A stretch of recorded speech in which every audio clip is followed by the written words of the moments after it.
sure about that. Danny did say he's not a member, but he did say that he may or may not be here, so we'll hope that he does come. Are there any additions, I don't think, or adjustments to the agenda? Okay. So we need to approve the minutes of January 9th.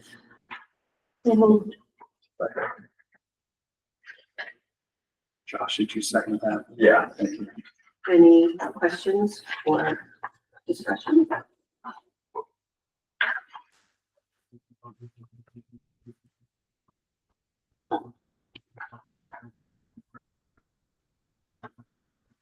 Oh, it says I wasn't here that night.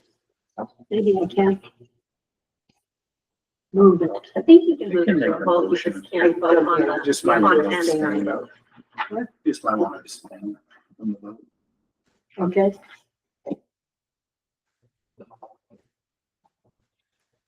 Not hearing any questions or discussion, all in favor of approving the minutes? There she is. We're approving the minutes. No, any opposed? What's the word? Abstentions. Or abstentions. And opposed is the word, that's right. Okay. So, whoops, I'm looking at the wrong minutes. I don't think we got anybody signed up. In public, so we'll just move into action items. So we have two action items, two policies to review. And these are policies that touch on the work of the learning committee. So the first is policy IJJ, selection of educational materials. And Steve, did you want to talk about the policies? This is a required policy. If you've had a chance to read both, you will see that our current version of this policy is very similar to the sample policy. The sample, I think, has been updated since ours was looked at. I'm not sure as far as the timing of the dates, but there's a couple of differences I noticed.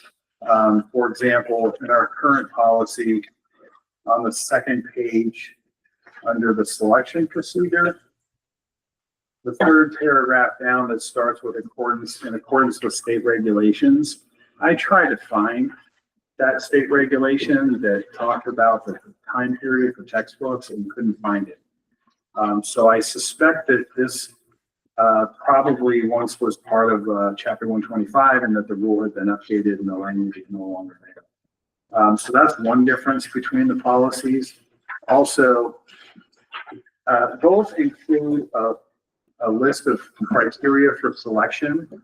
And if you compare the two lists, on the sample policy, bullet G says to provide a balanced representation of the contributions of diverse groups and individuals to our American and global heritage is not included in our policy for reasons I don't know. So that's a difference between the two. And other than that, my thinking is that should we face a legal challenge, we would be represented by the attorneys that would help us navigate this. So I generally think it's a good idea to consider their suggestions for policies. So my recommendation would be to replace our current policy with the sample. And looking at the sample, you'll see that there's a couple of options. So I think you could go either way with those two options. And if I had to pick one, I would pick option one, only because I think that the language difference deals with the board approving textbooks, which seems like kind of an antiquated practice.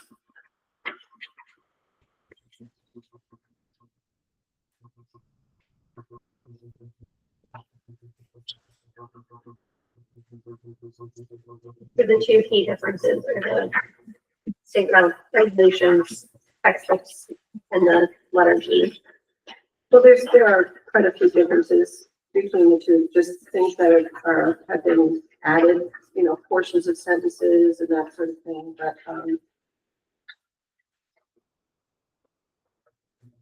the gist of it is the same. But there are things that, you know, for instance, in the sample under section F, the challenge materials, in that first pack, going the whole way through, it talks about, that adds the phrase restrict access.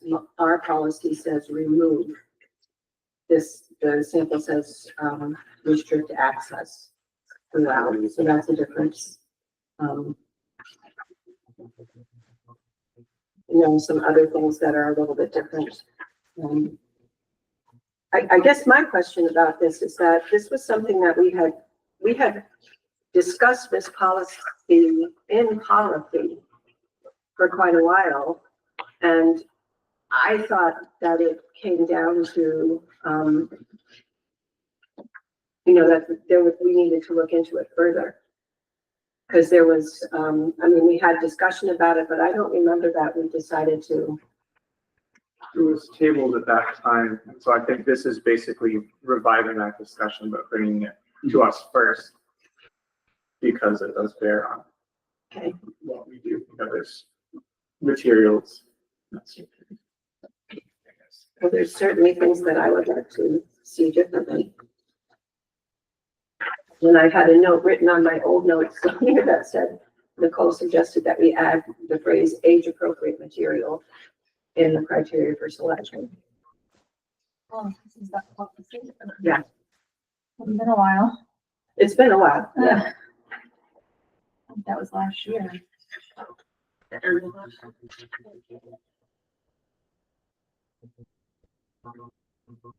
And where would you put the age appropriate phrase?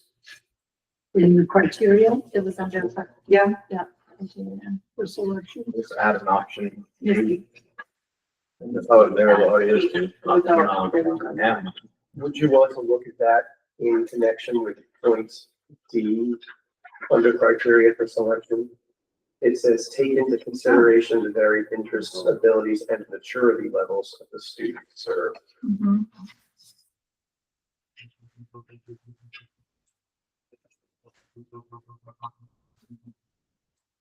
How does that sound? Well, big heater, it's still like close, isn't it? Feels No, like we're getting ready to take off. it's really bothering.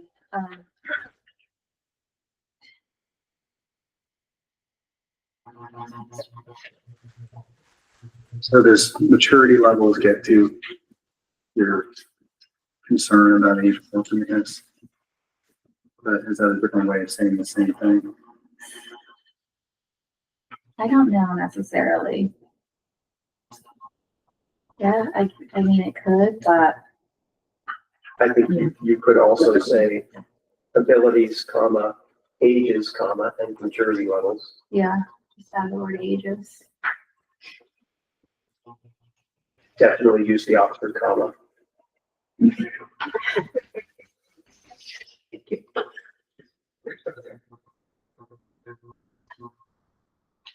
If you don't use the Oxford comma, I might quit right now. Is there anywhere else we need to add that? I haven't done a thorough check, but you know what? Don't tempt me.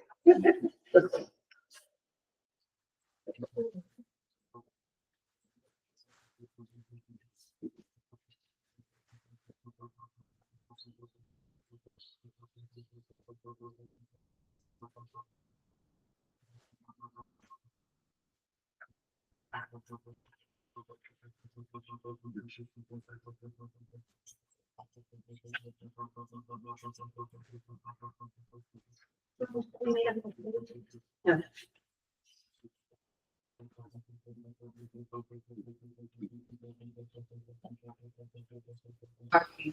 Do we need to make a motion? Are we just looking this over? Because doesn't this need to go back to policy? We would be moving to either to forward it with a recommendation to review or with a recommendation to. Okay. And then, whether that happens is a policy committee thing that we get to say our view based on our opinions of curriculum and learning standards, blah, blah, blah, our expert opinion.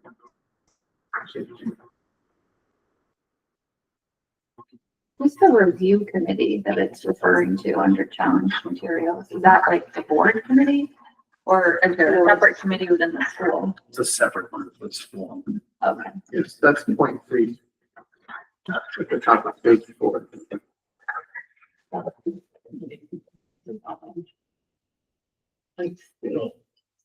Oh, in the, Oh, in the, sorry, in I the was looking at sample? the sample. Okay, I was looking at it. So you had a complaint, you form a committee to review the complaint. Oh, okay. So you two puts together this committee. The superintendent. Review. yeah. Okay, well, I guess formally we should have a motion on the floor and then we can discuss. So is there someone who wants to make a motion?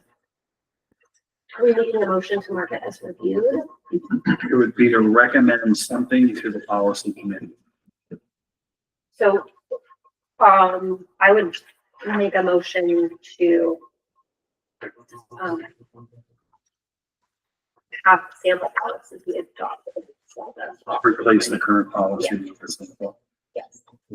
And there are two options in there. What option one or option two? Options are right up the top. Yeah. It's one of the options is for the board, right? I don't want the board one. We still add ages to Yeah. the, criteria for We'll probably selection. have, probably end up with multiple Pardon notes. me? I said we may end up with multiple notes Yes, beyond the motion, right? Yes. Okay. yes. So I'll second your start motion. with that, okay, Did you say with option one? yeah.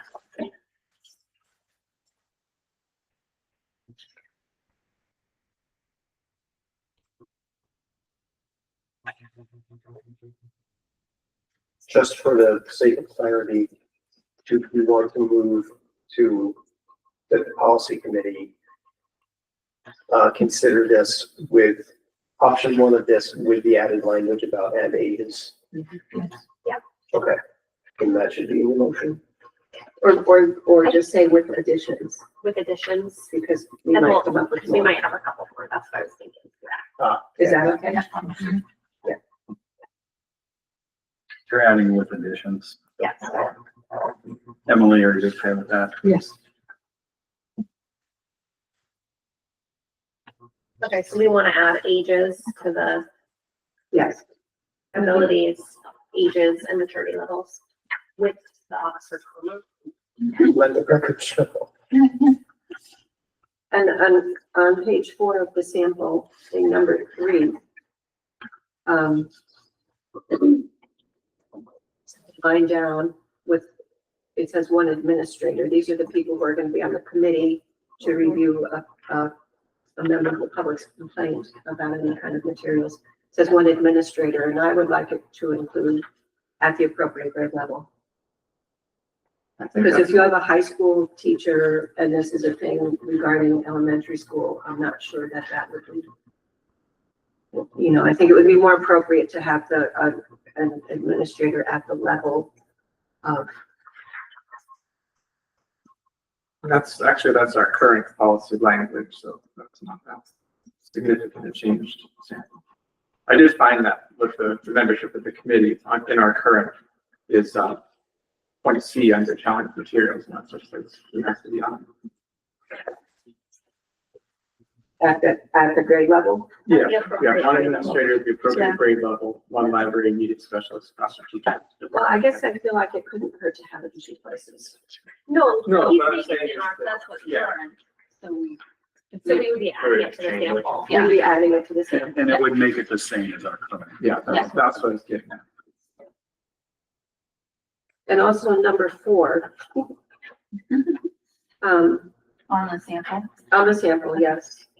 Says the review committee shall read and examine the materials referred to them, check general acceptance of materials by reading a range of views, if applicable, and weigh the value of the material in the light of this policy, et cetera, et cetera. I would like it to also say and false. And what? False. FAULTS, false. So you're saying weigh the value and And false. false. Yes. Because if it's being brought to a review committee because there are concerns about it, I think that needs to be expressed. I feel like through this whole thing, it's all, and with the request for, you know, the citizen's request or whatever it's called, it's all focusing on the values of this whatever we're looking at, the values of it, the values of it, the values of it. If it's being brought out of a concern, there are also faults, and I think they need to be acknowledged. Would it work to say, and weigh the value and potential problems of the material? Sure. Or weigh the value against the concerns. I would suggest not changing that language because the fault is already acknowledged in the fact that it's Yeah. coming before the committee for review and the fault is being identified at that point. And so if we're reviewing it, I think as is typically done when you know, penalty calls or anything is being reviewed, you're considering the thing that's being asked against whatever else is going on. So if someone's saying, we need to review this book because of XYZ thing that they've identified with it, then we're considering XYZ thing against the whole piece. Value I guess, also. I guess I can just envision the review committee saying, no, we're only supposed to, you know, weigh the values. But value is a fairly neutral term, right? Value doesn't mean that it is a value. It doesn't mean that it isn't a value. I think that's where that interpretation comes in. It could be a little value, right? Yes, That that's could what be I part of mean. it, too. Yeah. Could we include that then? And weigh the value to comma, little or great, comma, and continue on. What about if it said, and assess the value and appropriateness? Yes,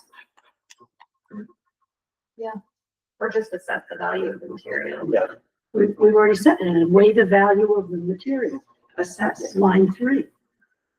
assessed. Right. That's a good word. Is there really a difference between weighing and assessing this situation? Just when they both mean, functionally, they both mean considered. I like the appropriateness though. No, I just don't think it belongs in that. In the space with value. Obviously appropriateness belongs in terms of. It's review, covered. but Yeah, it's part and Already parcel. covered in this, the process of selection of materials, the one that think that in order for material to be available at all, it has already been deemed But this is One. under number One whatever would think that. appropriate. It Well, is. this is about a review committee. Somebody's formed a complaint saying that they don't think it is maybe Appropriate. not appropriate, so. No. There is a certain presumption of value just based on the fact that it's been selected, as Richard said. You know, these books don't fall out of the sky, they're chosen.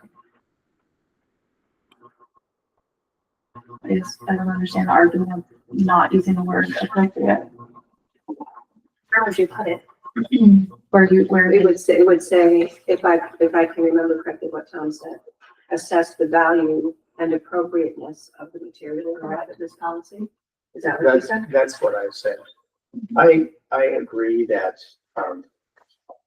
not that I'm a member of this committee, but I agree that the way it's worded does act, it is intended as a catch-all phrase. If you're weighing the value of something, you are deciding if it is of great or of little value. That's the in weighing.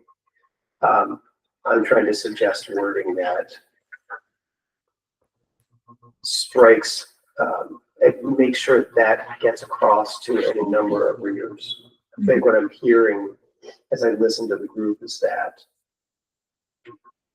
it strikes people in different ways. So I'm just trying to suggest language that, because I think there's probably agreement about what we want this to do.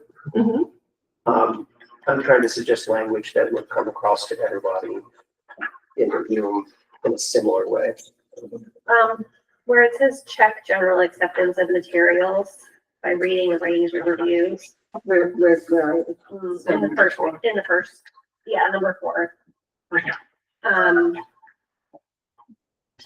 Could it say check general acceptance of materials against the criteria for selection yes, and by reading a range of reviews? Right? Because then, I mean, it's completely possible that something was selected before we had this updated criteria for selection, and maybe it wasn't checked against it, right? So does that make sense? Because then it encompasses all of that, maturity levels, ages, everything. I think Yes. that saves us So- from being redundant. in listening.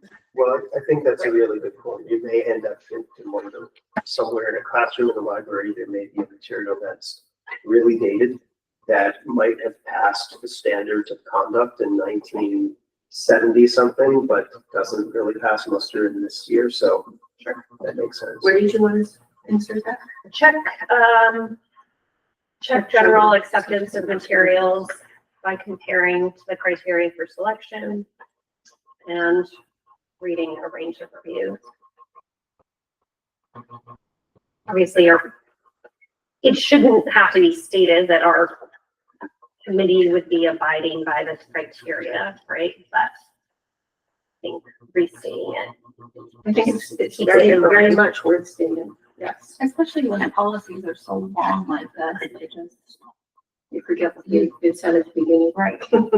But isn't that, People are looking for specific information. isn't that precisely what we're doing by establishing this policy? Why do we have to say over and over again that that's what we're doing? That's what we're doing. Determining the appropriateness for a material that's objectionable to a parent or to somebody. Well, this policy is about selecting the materials. This, number 4 that we're looking at is talking about a review committee. So I think it doesn't hurt to restate it there. Check general acceptance of materials by reading a range of reviews. It's right there.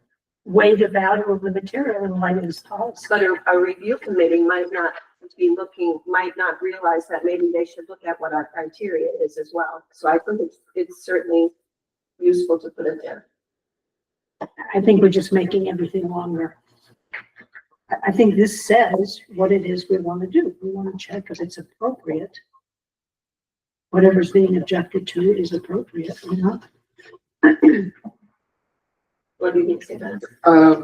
It occurs to me that first clause, check general acceptance of materials by reading a range of reviews, is specifically referring to the materials placed in broader society because it's referring to reviews. So it's basically specifically saying the review committee should consider what the broader community, national, state, wherever people are writing about this book, think about it as part of their criteria for consideration. So to refer back to our policy in that section seems to be not really aligned with the intent of that language. And then the very next clause where it says weigh the value of material in light of this policy and the school unit's educational mission refers back to everything in the preceding 3 pages. That standard is already established.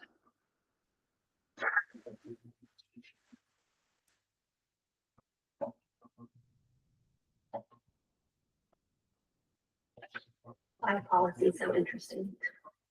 How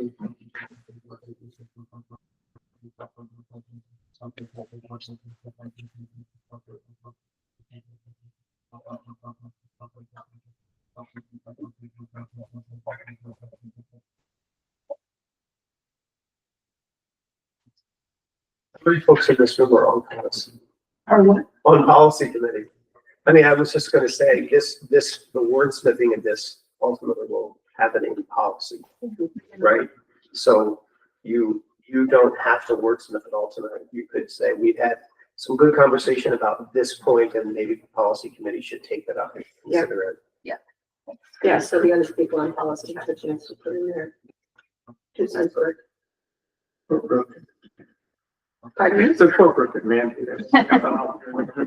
Well, Brooke won't be missing out on anyone. But anyway, all right, so then do we want to, what was the motion again?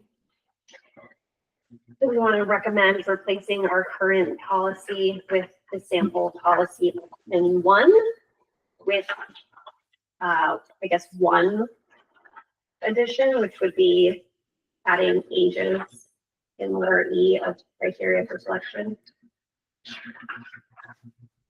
Or we cannot do anything until it goes to policy. There were two other proposed additions. I don't know if you're, if I you think we overlook just those signed- or you're excluding them. I just want to be I clear for forgot the, what they were. for the minutes. So on the sample policy on page 4 at the top, in bullet 3, at some point, someone suggested adding after Yes. one administrator at the appropriate grade level. That's, Okay. And then what I have for now is in bullet 4 is after the general acceptance of the materials, adding by comparing to criteria for selection and reading the range of reviews. I don't know if you want to leave that in or take that out. I mean, we could say in light of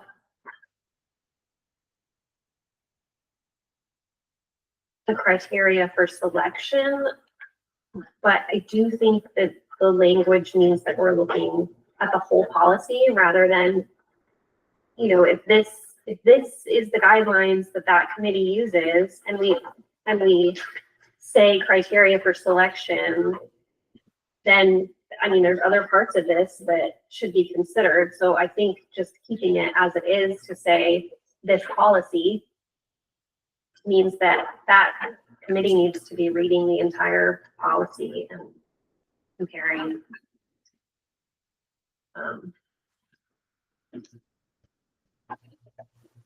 Just the very next part of that sentence says, weigh the value of the materials in light of this policy. Yes, So take that third addition off for now. I think so, unless the policy committee comes up with some other way to word it. I do think it's covered in the instructions. I got it. Thank you. So, unless others disagree that it's a good idea to just let the wordsmithing happen in policy, you can vote. And all of us, all in favor of sending this on to policy to take a look at? In favor? Opposed? Rachel, did you vote? I did. I voted in favor. You're not on the curriculum committee, are you? I'm on the learning committee. Where you are? Yes, ma'am. Okay. Look at that, there's policy in there. No, I'm on policy as well. Okay, So I didn't Yeah. get Emily's vote. I I don't. know. Because I'm still processing and thinking, why is this going through two committees? It was sent here from policy because they felt like we might have some input. Last year. I'll vote yes. Okay. Thank you. No no's, no abstains. Okey-dokey. Next up, Next up is policy IJJE, citizens challenge of instructional materials, which is a form that we would use for people to challenge. Steve, do you want to say something about that? They're more similar than different. I think in the end, they both provide adequate information. I'm only going to suggest updating ours. If we were to update the policy to go with the sample, I would suggest updating the form as well. What's the net form is a policy. It's an exhibit. So except that the E extension means next to the code. So it's not really a policy, but it goes with the policy.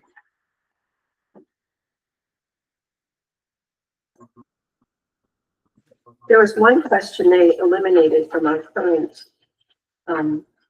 policy, which was number 7. What do you believe is the theme and or intention of this material? I guess, or I suppose that number 5 of the sample Excuse me. might be a rewording of that. Sorry, I need to move it. Number 7 on the existing one says, what do you believe is the theme and the intention of this material, which is not on the sample.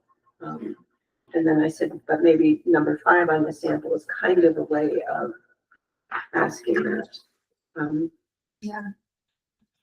I think that's different though. I would say sort of an individual's belief of the theme might be different than a Yes. professional review or judgment. Yeah. So I would say if you want it, I would add it in there. If that- You don't consider those things. Or you could just remove the word maybe professional. Well, I think if you're gonna challenge an educational item, it's appropriate to sort of consider someone with a background opinion on that piece of whatever. So, point 6 in our current IJDE says, are you aware of the professional review and judgment? So that's kind of. That's sticking with 5. 5. Yeah. So 7, I would say that 7 in ours is a unique question.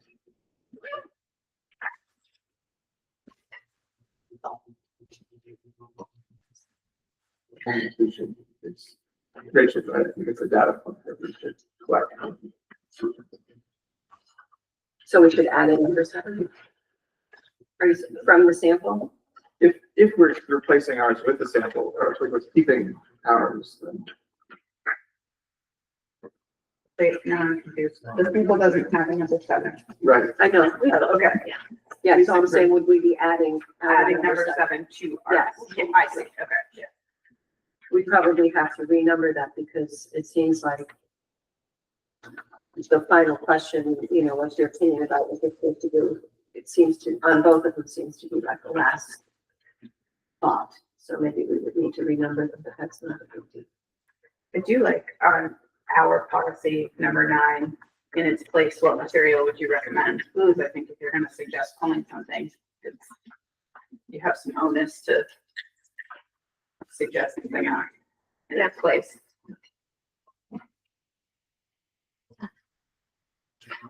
I would be fine with adding 7 and 9 for the sample.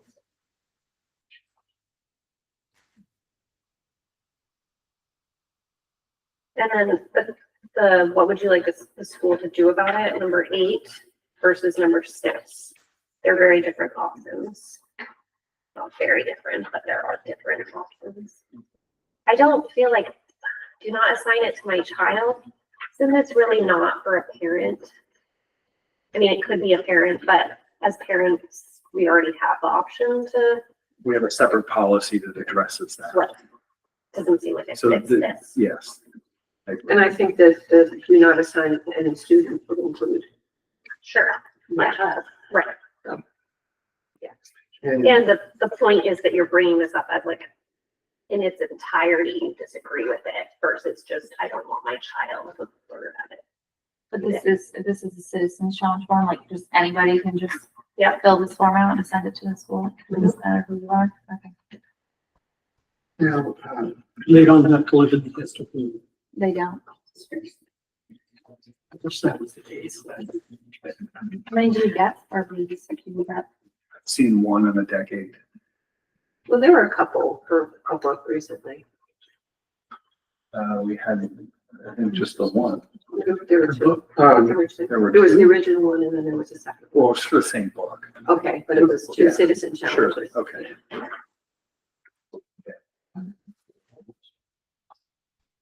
we're talking about changing the sample, then. Or if we're talking about. Okay, one thing that I wouldn't suggest that we carry over from ours if we're talking about changing the sample is the last one in point 8, because the review committee is already part of the review process. And the policy that governs that says that the process for challenging. Yeah. The first step is to start with the teacher or staff member providing it and have a conversation with them. So you can't say, actually, I'd like to bypass that and just jump right on. So the fact that that's not in the sample is, I think, an improvement.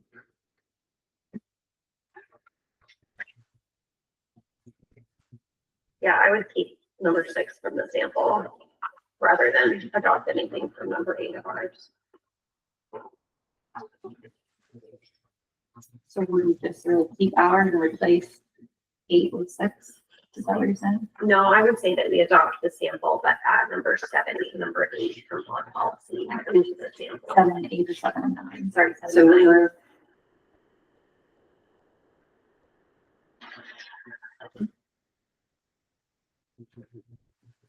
Well, keeping track of the numbers and bullet points change part of this process. one good thing about the sample too is they gave them a little bit more room to write their address.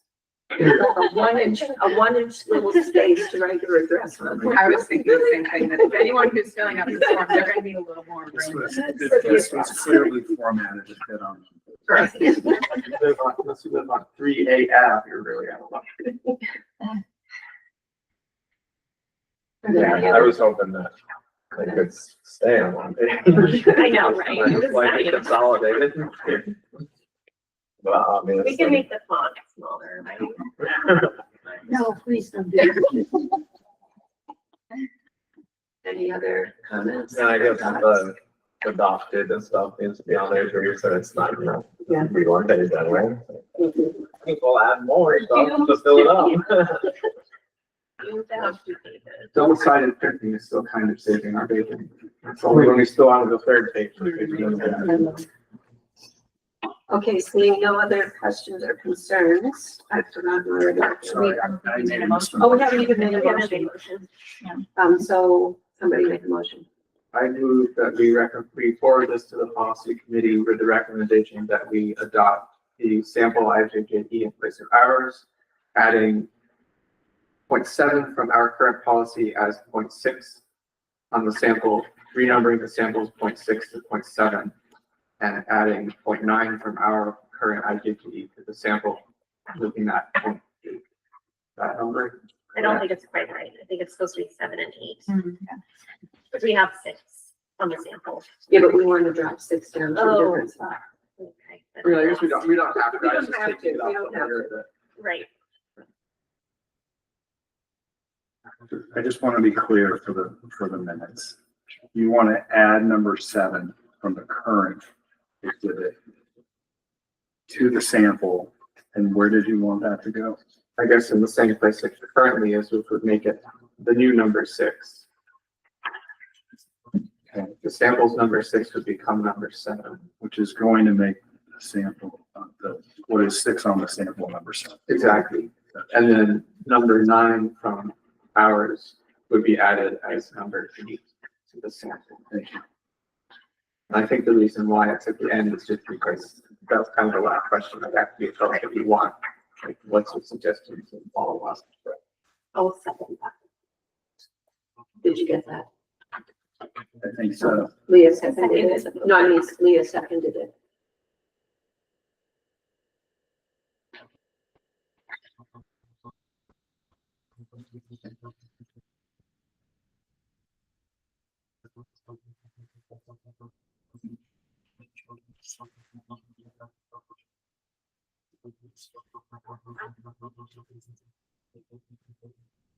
So all in favor of sending this on to the policy committee with additions? Opposition, abstention, weird. Okay.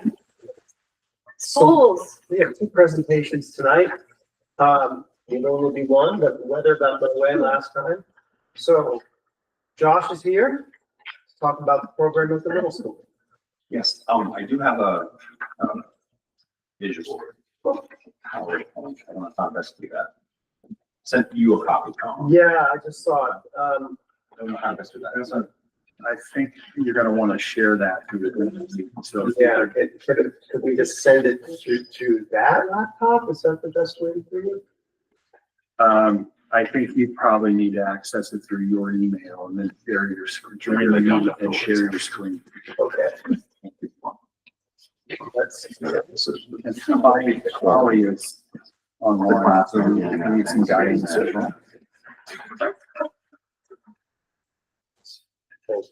Yeah, Tom, here, I can, it's already mirroring, but I think if you do it, it'll pop All up. right, let's see. How am I gonna do that? Sure.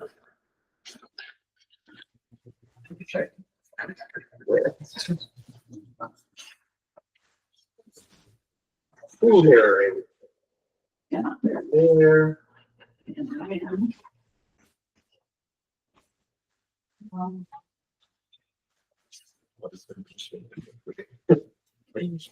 Before I put my glasses on, I was looking at it like, why don't everybody have their hands up to their faces? They're They're holding. holding, I see. There we go. Yeah. Now everybody can see how many times I have opened. Oh. Could we also have Tom join the Google Meet, to share his screen through the Google Meet? Oh, Let's see. Yes. that is. Oh my God. So the Google Meet I is, am judging you on your. That is. Jenny, you were going to. Or what? It's aggressive. Is it this Google Meet here? What? Well, where are we There he is. But is that? Nobody's in Click that join one. now. Join now. And then share screen. But is he in the right Google Meet? Am I in the right Google Meet? You are not. So do you have We're the gonna leave agenda? that. Do you have the agenda on your computer? Because the one. I do. Wait, which tab is it? Oh, Oh, don't tab. you got it. I do. There it is. Okay. The fact that he can like figure out which tab is which though, with like nothing. Wild. Silent. There we go. There you go. I Mute gotta mute. yourself. Mute You're gonna yourself. have to- you're gonna have to mute and I have muted turn your microphone. it, so. Sorry, your speaker, sorry. Yeah. There we go. It's all set. Now, wait, where's that Google slide? It's up here. There it is. Slideshow. Yes. I can never go back to school. Thank you so much. You still have to share your screen. Yeah. It's up there. I'm so sorry. It's not on the Google But Meet. it's not on Google Oh, Meets. Lord. So you're Okay. Hold on a minute here. The little box with the arrow. There it is. Share my screen. Right there. Yeah. Let's do this one.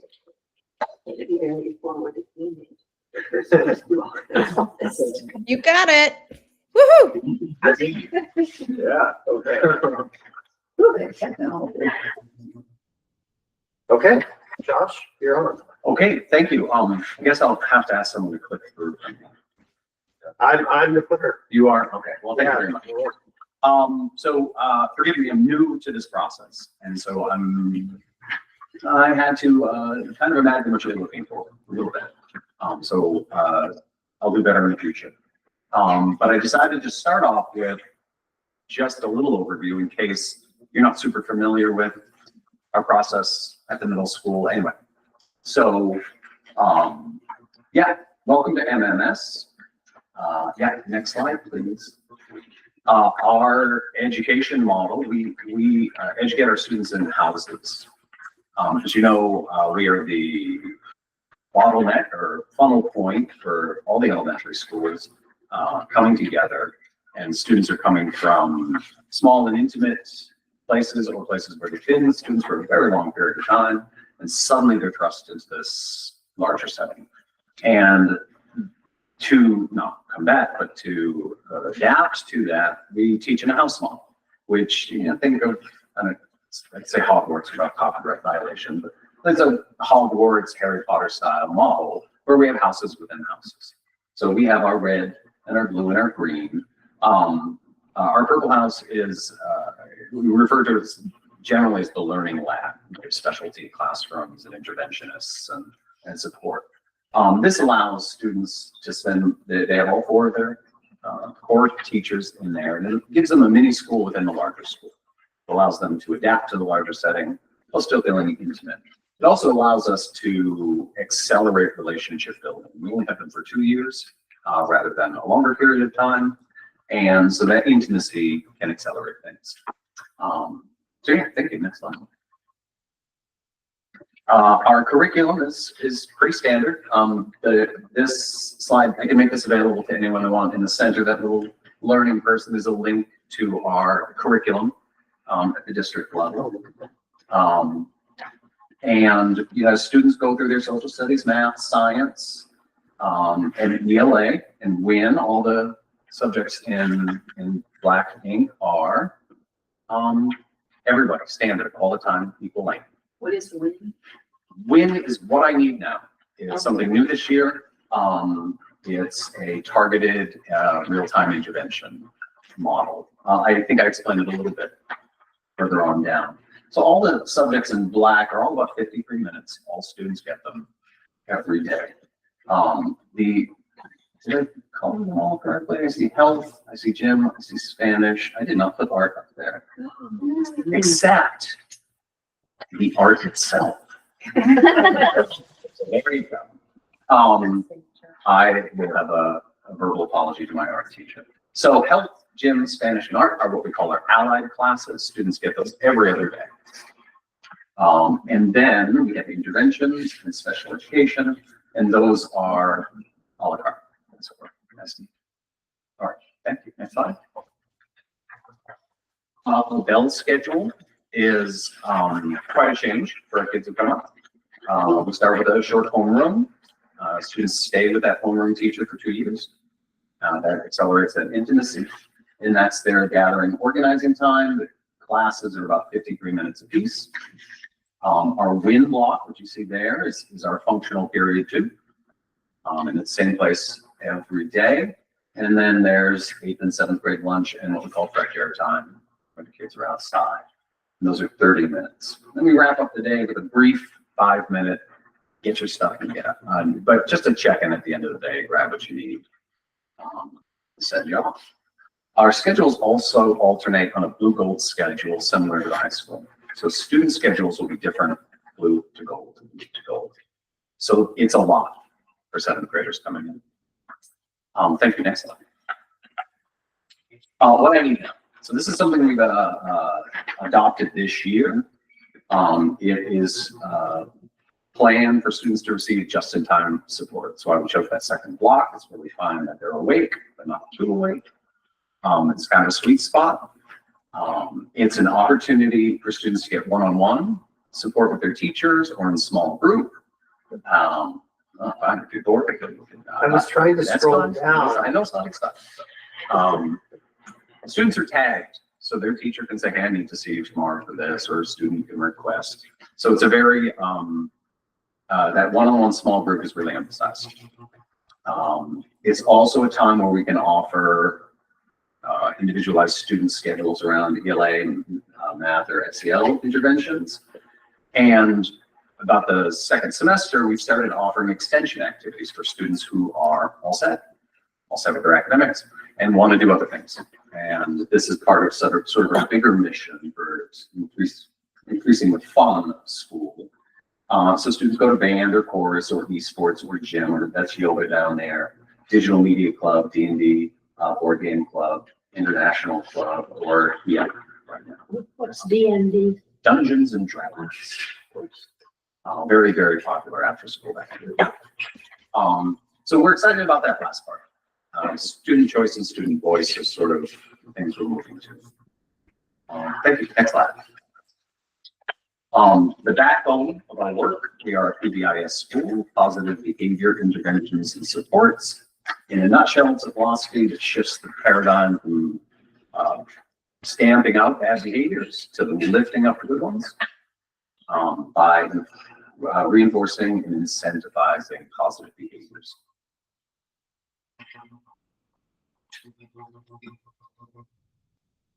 This is a little bit more about it. I know we have other schools and some of you may be exposed to it, but it is based on evidence-based tiered framework for supporting students' academics, academic health, social emotional needs.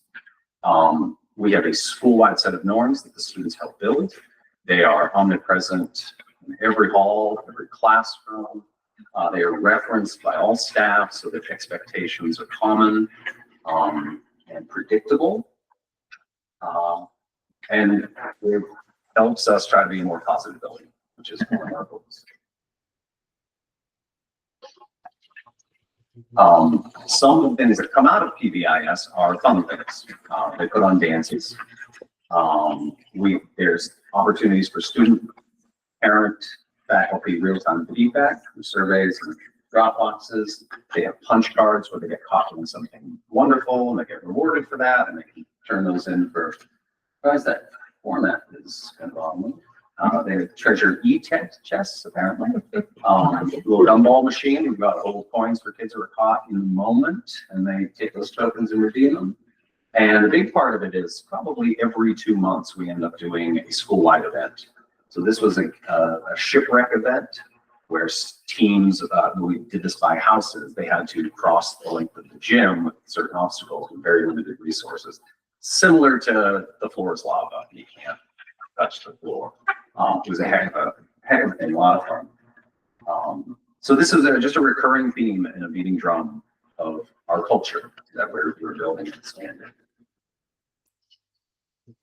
So our vision this year was to continue to ease the elementary school to middle school transition. We got a lot of feedback from families and staff and elementary school staff about the difficulty or perceived difficulty there.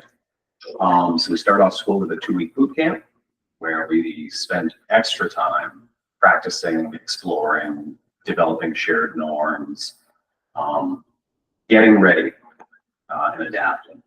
We incorporated WIN, and we have guided working lunch, which is for students who are struggling academically. They can be tagged during sort of access to their free time to work in small groups, and all of which have paid great benefits. We have significant changes in our passing grades and absenteeism and behavior referrals. It seems to be going well. And then another part of our vision, sort of the longer thing, is to move from just being school to a more of a community feel. Increasing the positive interactions between adults and kids, PBIS. Increasing student choice and voice. We do that through those extension activities that kids can choose to participate in. And this last one is particularly important, I think, in our community, is access to after-school activities. So things to do. So here are some of those after-school activities and things to do. And we're extremely proud of them. So we can click through these fairly quickly. It's this is a PowerPoint that regularly shows on our office monitor, showing kids what's going on that week. So we have Academy, which is a 2-day after-school small group extra help. We have Dragons Club, which meets on Thursdays while we're talking. Digital Media Club, we're super excited about this. We have a lot of cool equipment from grants, green screens, cameras, etc. And they're starting to produce, eventually they'll produce our social media. They'll produce, we'd love to get them to produce school news. We've got a couple of students who are volunteering to be anchors. So it's it just draws on a lot of student interests. And it's growing, and Mr. Otterman teaches it. Math team, Mrs. Robbins. We work so hard with intervention for math for kids who, have low interest or struggle. There are some kids who love it, can't get enough. And art club, very popular. And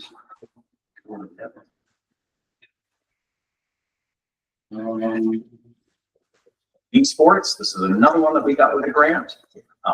This meets on Mondays after school, and they get together and race Mario Karts, or that seems to be very popular. And so this one is a really nice one because we're co-opting something that's typically a socially isolating activity, or an activity where it is social through chats, unstructured, unregulated, unmonitored. And to have an adult in the room guiding that discourse and conversation is a wonderful way to support healthier discourse. Intramurals, these are after school sort of ad hoc sports activities. And we're getting close. This acting workshop, this is after school. We're super happy Waldo came in and did an acting class with our kids this week during WIN, which was an extension activity. And Production Club snuck up there and it's going to make a film production of it. Though the students were very, very clear that they wanted it for internal use only at this point. So that's just a taste of what we're doing and what's going on and where we're going. And yeah. Yes. For the after-school activities, what about transportation? Is Yes. there a late bus? It's really tough at middle school because our late bus runs concurrent with the elementary school buses. So, it will be something, it will be a drum we beat and grants we write and something we will advocate for passionately. Transportation is the key to everything in our region. So we'll work hard to work with you guys and whatever we need to do to help to make that happen. But yeah, it's still a limiting factor. And yes. I have a couple of questions. Sure. But one, I want to say, as a parent Yeah. of a student who's in 8th grade, so this is my second year, I just think the middle school is so organized. I really appreciate how organized and efficient everything is. Awesome. It's amazing.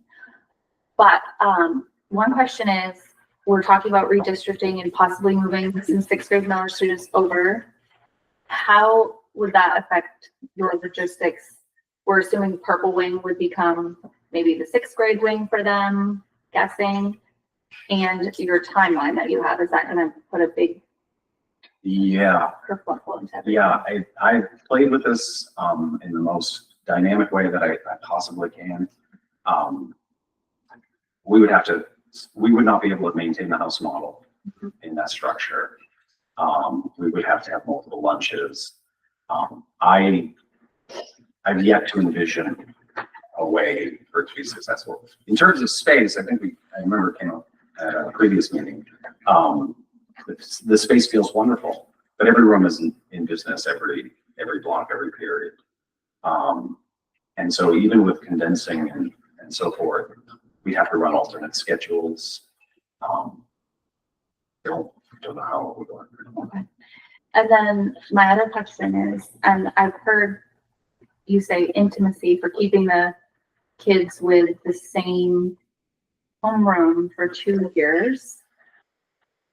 A common complaint I hear from many students and parents, they don't agree with that or don't enjoy that. I also don't like hearing that from my kid all the time.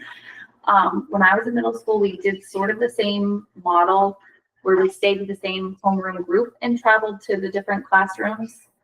But every year we switched, like, so 7th grade, we had one homeroom, and then the 8th grade, it switched up and we had new kids and new homeroom, but we stayed with that same homeroom and moved around. I don't know, obviously, maybe you've done studies and that's been changed, but a lot of kids and a lot of parents complain about it. I've heard it a lot and from a lot of people. Yeah, it is. So I don't think I'm fully prepared to envision that yet. This is, to be fair, this is our first year getting up and running. There's some merit. There's some merit to variety. I will say that a majority of the friction that is expressed through my office regarding that, I would actually put in the healthy friction. You know, if that makes any sense, this sort of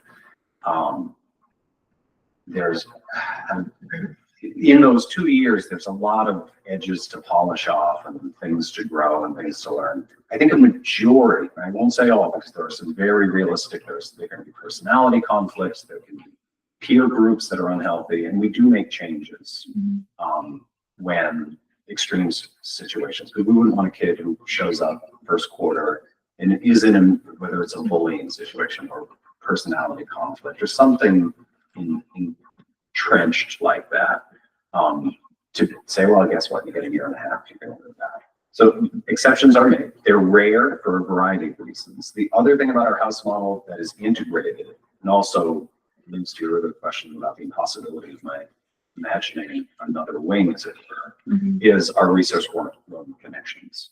So supporting our students in their various interventions, special educations, gifted and talented, it's an incredibly complex machine to run. And in order to get small groups in those aligned areas, schedules have to be linked. So having, let's say, 2 or 3 students in a similar schedule, they can be pulled at the same time. Whereas if you're pulling from Because period 3 and 4 kids need to come down to resource room. We could have 2 kids there for ELA, 3 kids there for math. And it just creates a service model problem. So all of that does run fairly smooth, and I don't take any credit for that. It was a well-oiled machine when I arrived. But I do think as we move forward, one of our missions and visions is really making everything student-centered. Looking at our curriculum next year for hands-on and movement and play space and cross-curricular. And I don't think any of that's off the table. I've said for a long time, the house model is there to serve our achievement, not to serve any other purpose. And I think right now in the bell curve of our success model, it's successful. But I don't think looking at all other models is off the table. It might be a multi-year process, but because I've heard some things. There's some students who despise the model. There's some students who love it. I think it's a bell curve. Yeah. And then they're going to go to high school and it's going to be totally different. It's going to be totally different. And that, really enjoying engaging with the high school and their staff, and Linda. And we have a campus, and that brings up visions of my mind of a campus. And so I think there's a lot of potential still. I do think we have a well-oiled machine. I do think there's all sorts of potential for interesting growth. But I think that'll be vision in a 3 to 5 year plan.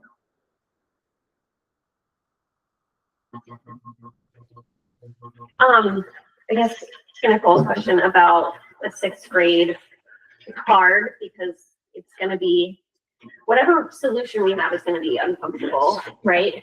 And I know Warren appreciates their small class size, and Friendship could use more students, and the middle school is, has this whole structure going on.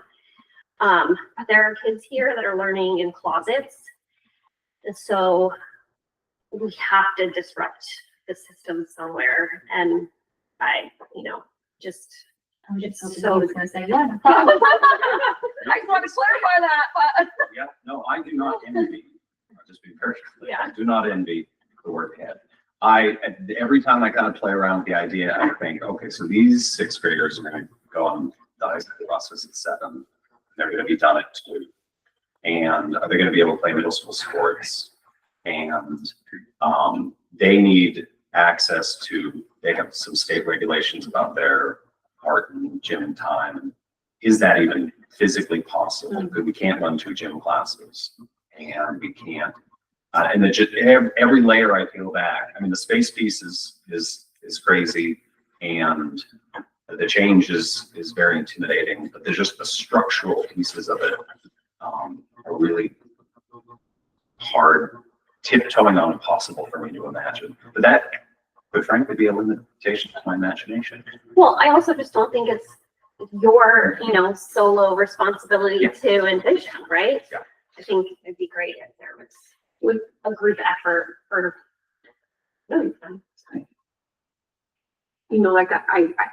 I'm trying to think through how you would logistically work that all out. I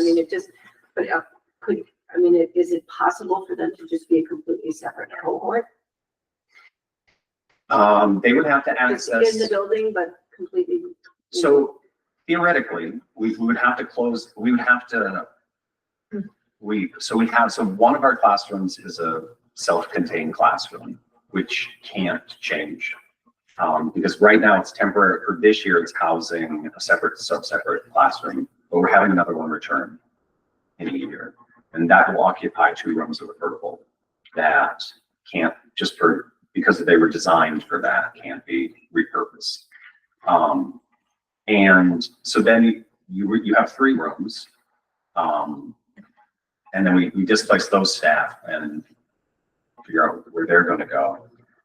Then they have to integrate with the allies according to their elementary school needs, which means that the allied teachers, we'd either have to stop offering allied classes to the middle school because they would have to teach the required hours for the elementary school, we couldn't run 2 art teachers, we couldn't run 2.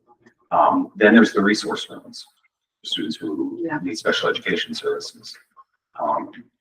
We have 3 such, as it were. And I think their numbers are right now in the 24s, but they're designed, they also have their curriculum, their 6th, their 7th and 8th grade. So then you're bringing in a 3rd curriculum and a 3rd group, and their schedules are, then you have a 6th, 7th, 8th grade resource room where kids are all receiving services at the same time. And does that, every time, it's like a string on a sweater. Every time I pull it, it's, it unravels in my head. So I don't, the space piece is easy, even though it's not easy. I want to be clear, it's not easy, but I can visualize that. In connecting it to the process of the building, it's a square peg round hole kind of thought. And I just be honest, all the issues I can imagine, I know 1/10 of the issues that are probably actually involved because of my limited imagination. So. And would the 6th graders not be allowed to do the middle school sports because it would have to be the entire 6th grade, like other districts? Yes, one. Would be several. It would just continue on with rec sports as study. How does that, are there other districts where they're 6th grade and middle school? Yeah. Yeah. Right. Is that for us? We're the only ones that are. Different grade level configurations, just like there's a pre-K to 8 schools, there are middle schools that have like our 7 and 8, some that are 6, 7 and 8, some that are 5, 6, 7 and 8. There are all kinds of. But 6th grade is still considered elementary school in terms of what you're talking about with the allied. There is a break in some ways between grade 6 and 7, like for example, teacher certifications. Often you're certified either K to not pre-K, K to 8, or a secondary certification usually starts at grade 7. Most of the middle schools I know do include grade 6, but what I think the issue here is that the building we have was designed for 7 and 8. So it's envisioning 6th grade going there just brings an imaginative challenge to how we retrofit this building and all the systems that we put into it from where it was originally designed. Is that accurate, Josh? Yeah, I mean, so just take lunch, for example. Right now we run 2 lunches and that keeps the cafeteria staff or their contractual from there. You have to run 3 duties. We already have our teachers maxed out for duties just with this, and whatever additional staff would come with the 6th grade wouldn't be sufficient to run a lunch duty or a fresh air duty. We'd have to bring on additional people for duties. And it's just every iteration of it just pounds my mind. But, yeah, I don't think it's not uncommon. I was in a 5 through 7 middle school. That was a little weird, but 6, 7, 8 junior high, as it were, is very, very common. I think that the challenge here is running 1 6th grade class as a junior high and there's an equity thing. It's a different educational experience than running other ones as an elementary school. Is that necessary? Well, if in elementary school you're having your fresh air and you're getting your allies and you're doing that sort of schedule, and you go to middle school and you're going to have a radically different time allotment, then. But can that be adopted as those 6th graders are just cohesively part of the middle school? They're not like separate. It can be adopted. Sorry, John. Yeah, it can be adopted, but when you're putting it into a building that's has the space, but also the time, the schedule built in a different way, it just creates a challenge. Like you've got to figure that out. How am I going to honor? How are we going to have the least disruption to 7 and 8 and retrofit it to fit the 6th grade in with a totally different model? it's just like, you, weighing that, like, yeah, is the space that under the being worth the chaos? Yeah, and they very Separating well those do. kids. I think Josh was just trying to point out, anything like this has not only the problems you can think of, and this is a big one, but then you get into it, it's, oh, and then there's this, and there's this, and this. We haven't figured all that out yet, so. And then just, I think about the sort of social dynamics of just one school getting pulled out at sixth grade and then the other smaller. It feels really clunky as a, I know we're not discussing that. We've already had final vision of that, just thinking about that. Yeah, it's a heavy one. And our allied teachers, their certifications may not extend to six, depending on what they got their certifications and so they fail with the teeth. I don't know. There's just, it's an onion that I'm continuing to peel and grow. But there's going to be tears all over. So, but I'm happy to walk anybody through if you want to come by and see. If you want hands-on or want to do a tour or something like that. We're gonna start next time, so. But thank you for sharing all of that, because like, you know, at the budget meeting, it was like, oh, wow, that would be a great solution. But really, wow, there's a ton to consider there. There's a lot of problems. Yeah, and I feel like would the 7th and 8th grade experience, because of all of it, would we be able to prevent it from suffering? Yeah. And that's the part that I struggle with.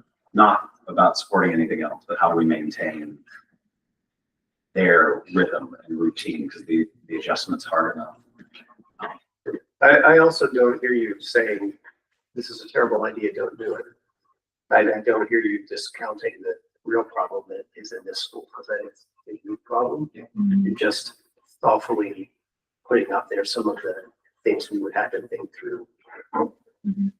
Yeah, it's they're real challenges, like I said, it's because that's important just to do. And I really appreciate the rhythm of it, really, like, it's amazing, it's a very well-oiled machine, like you said. Yeah. It's very type A of me. Thanks, Josh. Yeah, thank you all. Sorry about the stuff. Jamie. Hi. So I'm Jamie White, the assistant principal here at Miller School. Julia sends her apologies. She, of course, loves to attend every meeting that she can attend. And I'm sure she's very sad to be missing this one, but my guess is she'll be watching it all. She, along with several of our teachers, are headed to a STEM PD for tomorrow.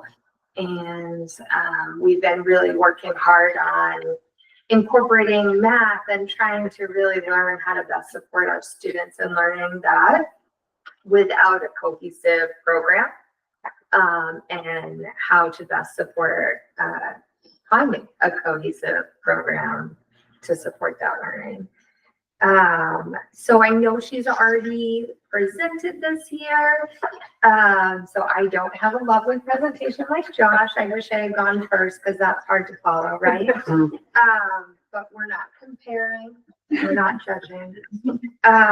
So for me tonight, I wanted to talk about our SAPIS program, our new reading program, you know, that we've adopted and had many conversations with and about. We did a survey to our staff to kind of gather what they're thinking, right? Our goal for this year was to go in very positive, do the best we can with these materials and our knowledge and gain that momentum and gain the strengths and knowledge and put it into place, right? So our teachers again went in with a very positive outlook for this program and a willingness to learn and engage with it. So in looking at the survey that we presented to our staff, it looks like 60% of our staff says that literacy instruction has improved somewhat or dramatically. So that's a positive trend, but that leaves 40% saying that no, it's not working well. and that there are pieces that we may need to work on moving forward. I appreciate that Tom has set up that professional development coming up for us soon. As I think any professional development in a program that is as clear and concise is going to be beneficial. Because there's certainly certain ways to teach it to its maximum. So a part of the issues that we are seeing with this program is the writing. There doesn't seem to be the length of the writing that we are used to implementing with our students. The writing is very short, the time frame for writing very short, and again, doesn't expand on what we believe we have in the past more successfully. Another problem that they're seeing is doesn't seem to encompass all of the literacy components such as phonemic awareness, that phonics piece, the things that we've really worked towards when learning about the science of reading and knowing what we're lacking in our teaching and our students learning, and supporting that. So we're finding some gaps in that learning with this program. And so a goal of ours right now is to look at the programs that we currently have in place as well, such as Hegarty, which focuses on that phonemic awareness piece, and adding bits of phonics in to really support our learners. I think our teachers are doing a really great job of finding those gaps right now and trying to help our students move forward. But they do feel like there is kind of a learning loss. So does that look like we need to do a better job implementing this program? And then finding some programs to support those spots? Or do we just not know it well enough to implement it as it should be implemented? But again, I feel like our staff has worked really hard to put that in place.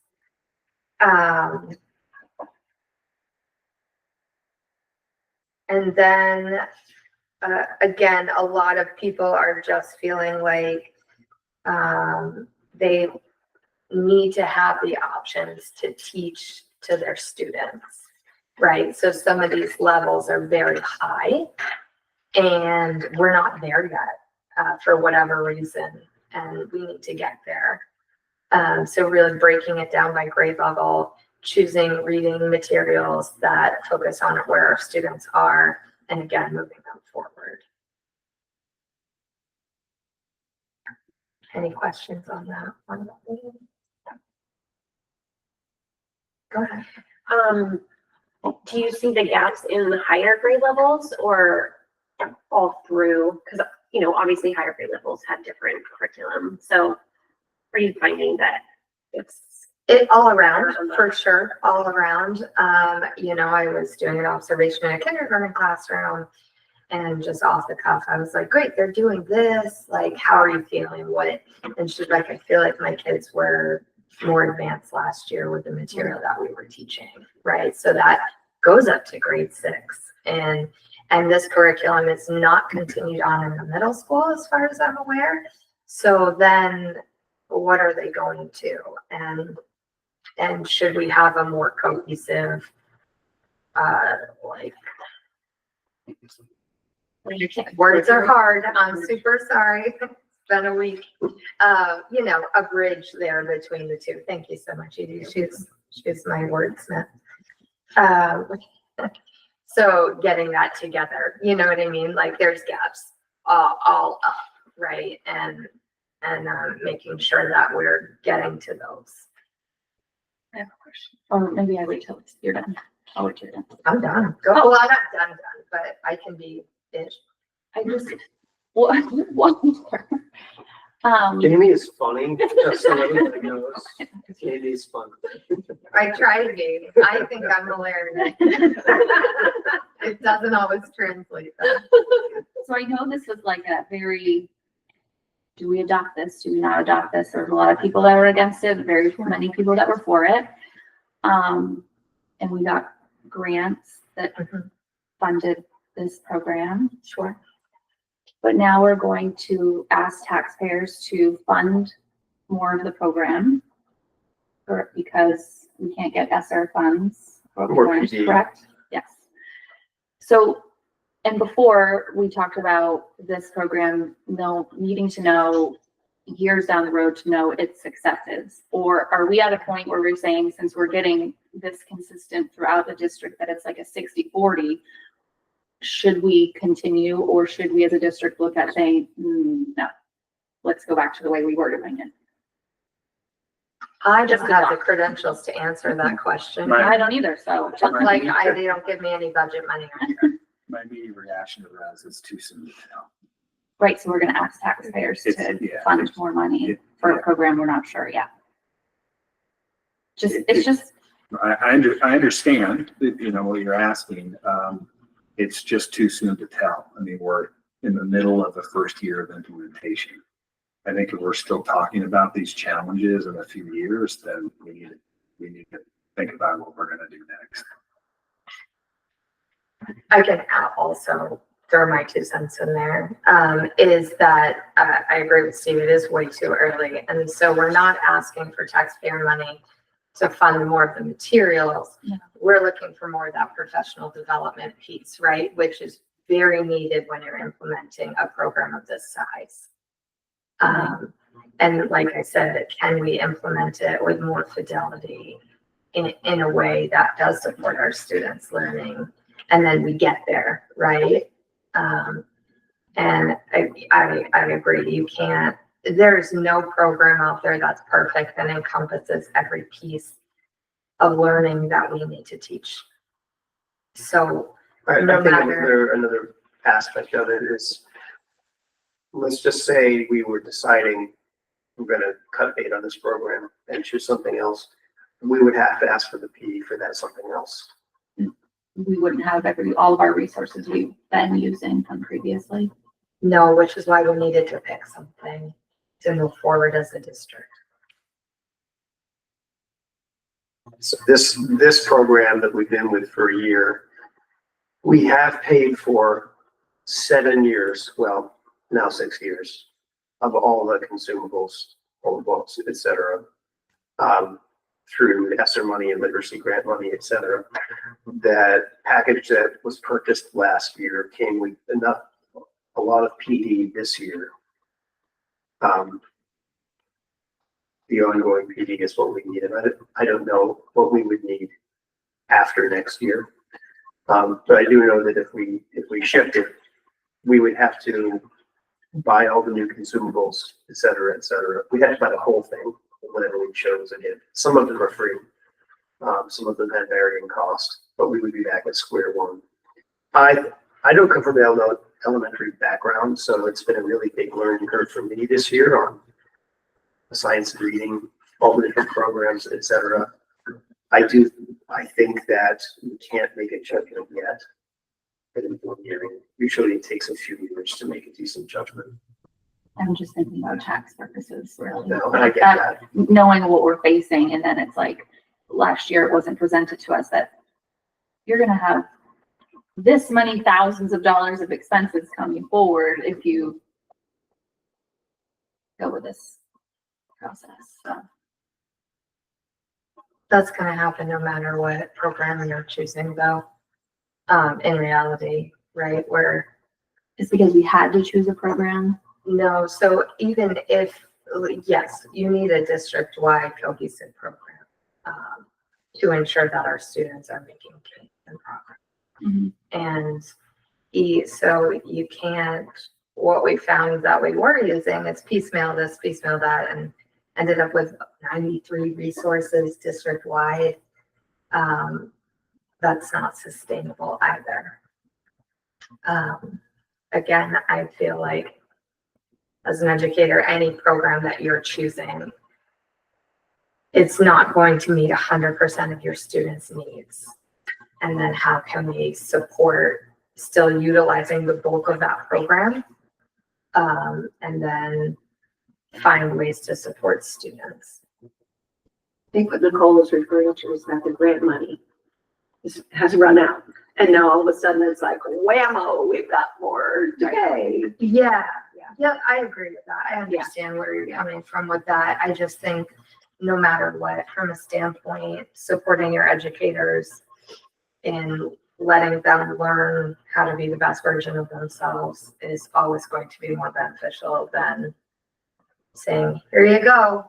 Well, I think that that's a good point, and one thing I would say is that I think that whatever program we're buying and using, where we're going to get really good at it is when the teachers have worked with it enough so that they can look at what comes in the box with the program and say, this I'll use, this I'll tweak. And we're just not going to be there after 1 year. Oh, I have a lot of thoughts, and this may not be the right place or time to sort of share them. And I think I was not here last year, so again, coming in this, merging into the traffic, but I see a lot of what comes home, and I have a kid on each end of the bell curve, and my second grader who loved school and loved learning and was so engaged and, loved her little reading group that we had, and, her teacher got to pick the book she could not give a smaller crap about school right now because it's repetitive and it's boring for her. And so I think she was okay with it sort of in the beginning, but now it's like chapter 2 of the workbook looks just like chapter 3 of the workbook looks just like chapter, and she's out. So I think, and then sort of conversely, my other guy who needs all those sort of creative things to pull him in to become invested, it's not catching him. He says it's boring too. So I'm wondering if there's sort of a happy medium in which we all right, this is the boat we picked. We got to keep paddling. The feedback that I have gotten from the teachers that I have talked to is that there's not a lot of wiggle room, or there's not sort of permission to kind of augment, or I straight up asked my son's kindergarten, I said, can you please send me home a letter of the reader because I can't get him to read these stupid photocopy books. And she was like, I'm not really supposed to, and I don't know if I'm breaking the rules. And she did, but I think I'm not sure that message is clear. And I guess I'm not sure, I'm not saying don't do it because I don't like it. I just want to make sure that it also feels strange as a parent to hear, okay, we got to give this a good solid 5 years before we decide whether it was a good or a bad idea. Well, that's my kid's entire elementary school career. And that's their entire foundation and how they're feeling about learning and engaging and all of those things. So it feels like a really long time when we're hearing that there's, 60-40 split as to whether this is an okay thing or it's a horrible disaster. So I think I see it as both a parent, both a taxpayer, coming from the perspective of it's on both ends of the bell curve. I'm not necessarily suggesting that we abandon it, but how do we take what we've learned in this first year and say, okay, what's going well? What do we really like? Where are our gaps? What do we need for PD? How could we use this better? I think it's really important to be super mindful to do sort of like a debrief after year one.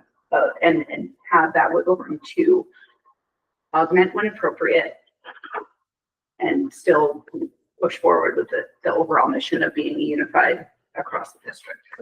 And Tom has been, at least from what our conversations have included, is that, I think Tom has given teachers the room to say, use other materials if you need to. Is that? I definitely have. Yes. I don't mind saying that, again, I can't speak to this with the authority of somebody like me. Sure. If we were talking about high school social studies, I'd be insufferable, but I'm not. So, but I don't mind pointing out some things that I see as shortcomings. I see it as too heavily emphasizing whole group instruction.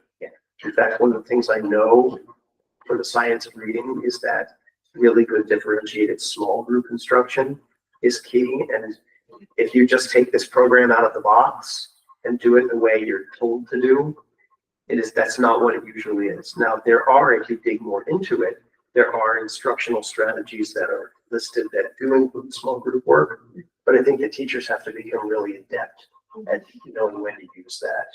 So I really hope we get there soon, because I think that's a shortcoming that we have to overcome with our judgment. I would say another shortcoming is the writing. There's a lot of emphasis on reading and not so much on writing, and there's a lot of worksheets. Yeah. Oh, And I I'm gonna think that, I'm gonna bring that. I mean, I've seen it. And I think that if I'm looking at this lock, stock, and barrel out of the box, this is what I see. I trust what the teachers who are elementary background people think more than what I think. But I'm also hearing that from teachers too. So, but what I would like to do, having inherited this, is I've asked people, give it a good, honest try for a sustained period. And we will then keep talking about, okay, what do we need to do with it to actually make it work? Because we bought it. We bought it, so. I think union is, I don't know if you've noticed this too, but I feel like we need a principal. Who's there Yeah. consistently, and Yeah, it has not that has been, been so hard. it's been a really, really hard year, I think, and you just walk in the building and it's just like, Everybody's feeling it, the kids, the teachers. yeah. It's really, really tough. So I think, and I may not be sort of looking clearly at that leadership to be. But that's a valid perspective. That is, Yeah. that is a valid perspective to bring to the table. A hard year that Yeah. way. I think to Jamie's point about 93 resources for reading, right? So it'd be great if we can get to the point we saw this where we have like 6 or 7 things that you're able to plug in and make it all work. I'm really glad to hear that some of the teachers have pulled out the Haggerty and just are using that to get, because not every child learns the same way. And that's one of the problems I have with this whole deal, is that it kind of assumes that every child learns the same way. And that concerns me, but I'm not, I mean, I am an early childhood educator, so that concerns me, but I'm not teaching it. So like, okay, I'm just giving my opinion here, but the other thing that concerns me too about it, and correct me if I'm wrong, but it seems to be very skills based, like learning, like they're reading skills, but not really teaching kids how to read. You know, there's a difference.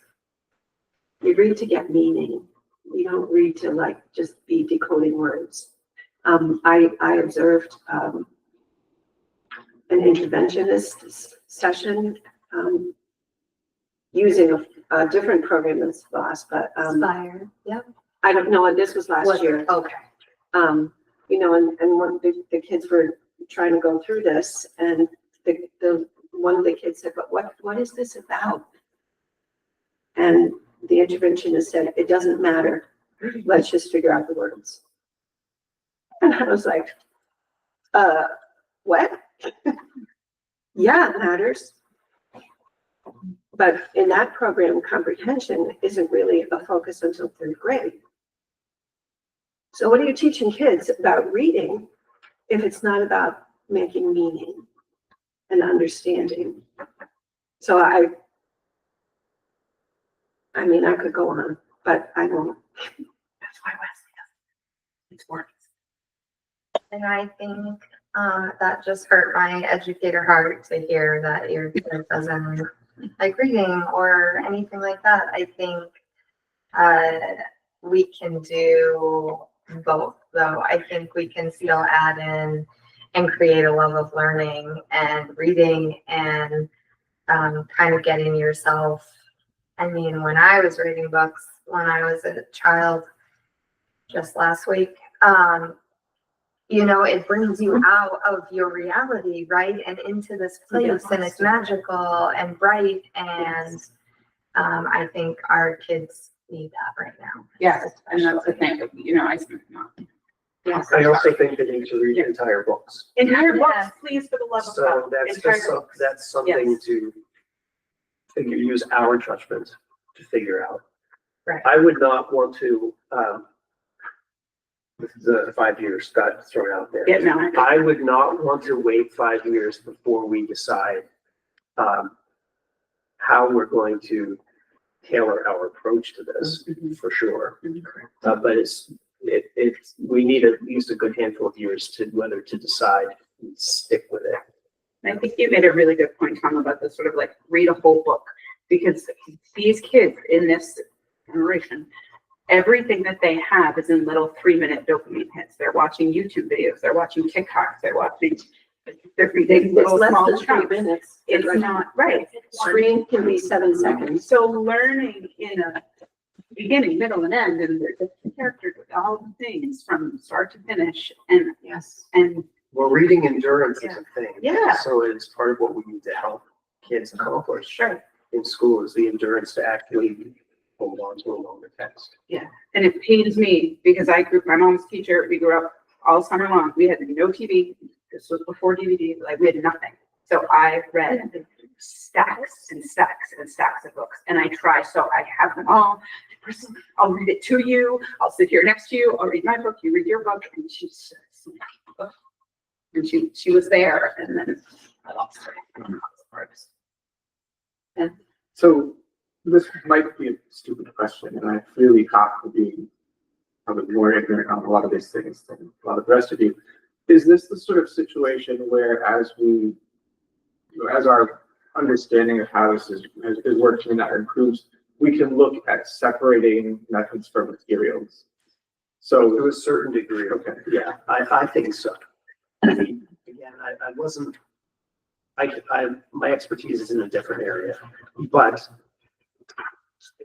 Les, like many of us in the room, my expertise definitely does lend itself to that question. You've got this curriculum unit in a box, whatever it is.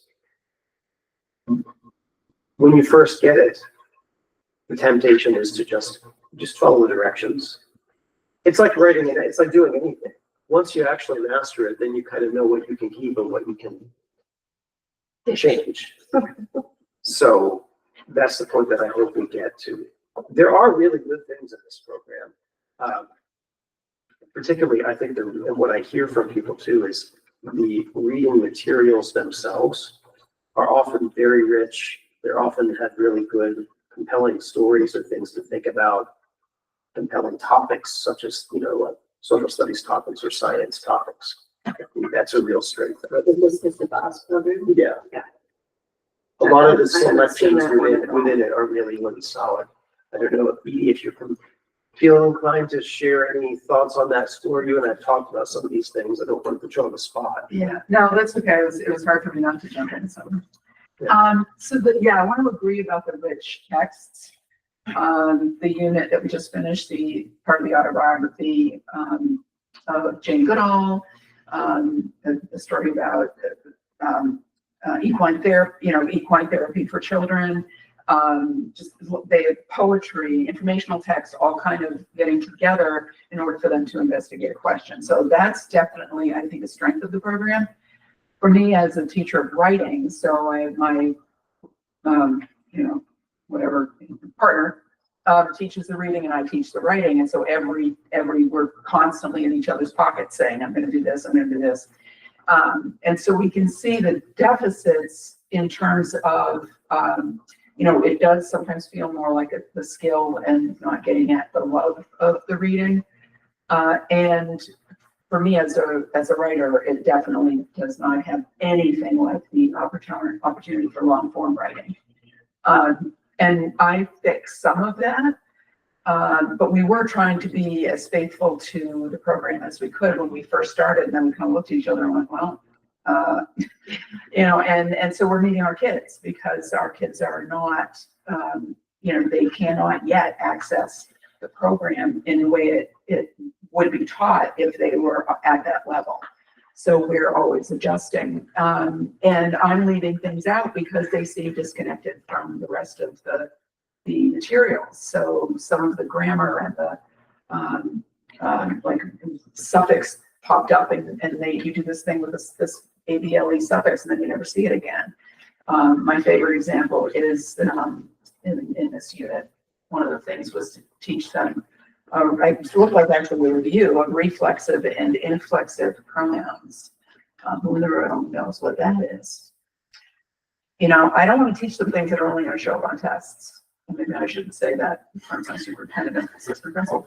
But it's really important to me that I teach them things that they're going to carry through forever, not just for a test that's coming up.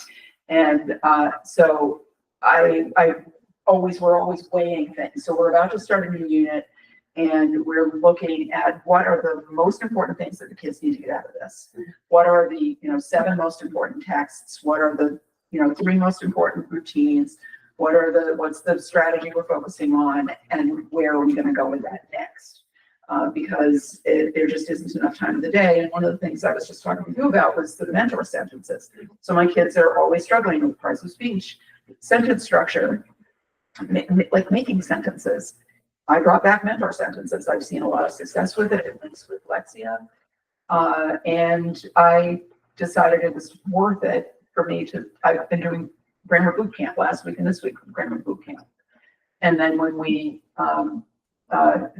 as we go forward, I'm going to do probably like a 5 or 6 minute routine every day that I'll take out at the beginning of my class.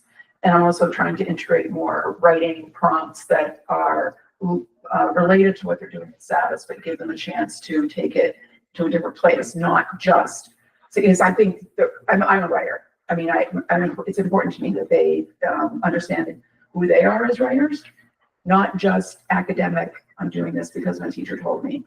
I do a thing at the beginning of the year. Why do we have to write today? And I say the answer is not because Mrs. Berger told me to. It's like, why do we write? And they come up with all these different ideas. You might be writing a shopping list. You might be writing a letter to your grandmother. You might be writing, a poem because your dog died.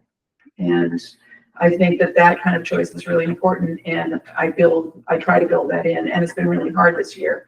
So I've had to make some choices, but looking at the whole thing going forward, if we're going to keep as much of Sabbath just to see how it works, because we don't really always see how it meshes. And then we'll just keep talking and see what happens next year and do the pieces that we think are the most important and supplement. The 80-20 that you were saying is probably about where we are, to be honest. That's my sense. And there are strong, one of the things I heard when I first came in was a strong sentiment that we all need to be doing the same thing consistently across the district. And I get that. I absolutely get that. And here's how I would characterize that. I haven't put it this way yet, but you just offered me another contract for 1 year, so I'm going to put it this way. Should we rethink those? The same thing that we all need to keep doing is offering this same good resources to all the kids and responding to them all as individual kids. We do not need to always all be doing the same lockstep planning, the same lockstep lesson plans. That's actually bad teaching. And we need to have teachers who have these resources and they're familiar enough with them to take them and then look at the kids in front of them and say, this group of kids needs me to do this with this group of resources. And it might be different in that classroom over there, or it might be different from this kid to that kid. That's to me what we need to be doing the same thing. Not all on page 456 of Unit 2 by February 7th. So the message that I'm hoping that I'm trying to promulgate, and I think our admins are too, is this year, do your best, get your feet wet. But the Gestapo is not going to come if you don't get it exactly right or follow it's too big a program anyway. Like, it's huge. If you dig into all that stuff, it is a gigantic program. Nobody could do everything it's asking you to do with fidelity the first go around. And maybe you shouldn't even if you have that kid that it just doesn't work for well. So I don't know if I'm expressing this well enough, but the way that we get to doing it well is to having teachers with really good judgment and familiarity with how to use it. And that all comes to your data, right? Looking at the kids that you have in front of you, looking at their skills, looking at their knowledge, looking at what they need to build up. If I can move on. I feel like I opened a can of worms that I'm not eating this evening. So I will move on to some positive things. Not that wasn't positive. I think it's an important discussion that we need to have and continuous discussions about it further would be great. But I don't want it to all be on me. So, we have, next week, we have Mr. Drew coming to our school twice. And he's gonna do presentations for all of our grade levels, pre-K to 6. And I'm really excited about that. Mr. Drew and his animals too. So he brings, it's like a hands-on approach to science. He has a center in Lewiston now, but he comes with reptiles and all of the gross things that you can think of. And he would be so disappointed to hear me say gross things.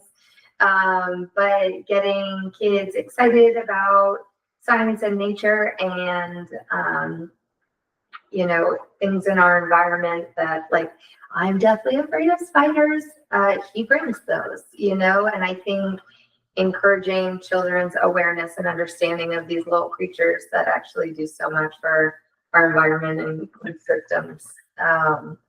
So we're looking forward to having him next week. And then on the 26th of this month, we have our Parent Education Night coming up, where we invite our families in. There's different activities in our classrooms, and we also have our book fair during that week, which we use to get books in kids' hands with utilizing our parent funds from the tier 3, thank you, funding that Tom has discussed prior. That's part of Title I. Yes, so it is something we need to spend for this type of event, and we prefer to get books into the hands of our families to get those home, because a lot of our families don't have those resources at home or the opportunities to get them. So we're lucky to have that and get that to them. Any questions for me about Miller? Thank you all for being here. Thank you. Thank you. Can I ask what the interesting, it's gotta be one of the other ones because of the height of the desks. I teach 6th grade writing and social studies, and this is my classroom. And she's the teacher of the year. Yes, I know. What those do, so, In the past. well, fun. It's I nice. make myself admin of the year. Check it out. There you go. Jamie is funny.